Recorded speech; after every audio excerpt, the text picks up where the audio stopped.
শতাধিক স্টুডেন্ট মারা গেছে, কেন বলা হচ্ছে 20 জন মারা গেছে? প্রমাণ লাগবে আপনার? আর্মি যে ইয়া করছে, এই দেখেন আপনি প্রমাণ নেন, ভিডিও সহ প্রমাণ দিতেছি। এই যে কেন আর্মিরা কেন গায়ে হাত তুলবে?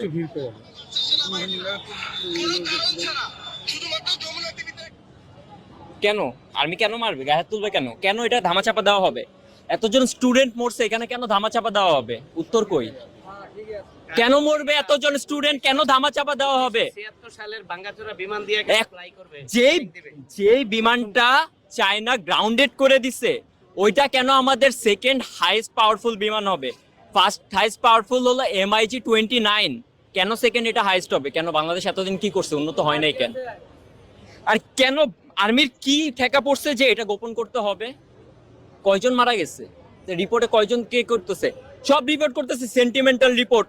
একজন আমাদের ম্যাম একজন এখান থেকে বের হয়ে আসছে, ওনারা রিপোর্ট করতেছে যে কি হয়েছে কি হয়েছে। একজন একটা সিঙ্গেল রিপোর্ট করে নাই যে কয়জন স্টুডেন্ট মারা গেছে, কয়জন ছেলে মেয়ে মারা গেছে। আরে ভাই নিজের ছোট ভাই মারা গেছে, হসপিটালে নিয়ে গেছে, ভাই অবস্থা দেখবেন আপনি।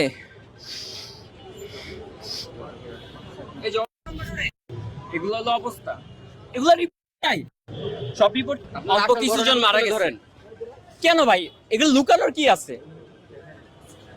ভাই হাজার হাজার পোলাপান্ডে হেলিকপ্টার দিয়ে নিয়ে গেছে, রিপোর্ট করতেছে যে 20 জন মারা গেছে, 25 জন মারা গেছে, 100 জন আহত। দেড়টার খবর 100 জন আহত, এখনো কি 100 জন আহত থাকে? এই মেডিকেলে কয়জন আসছে? এই মেডিকেলে তো 100 অধিক আসছে, তাহলে কেন? কিছুক্ষণ আগে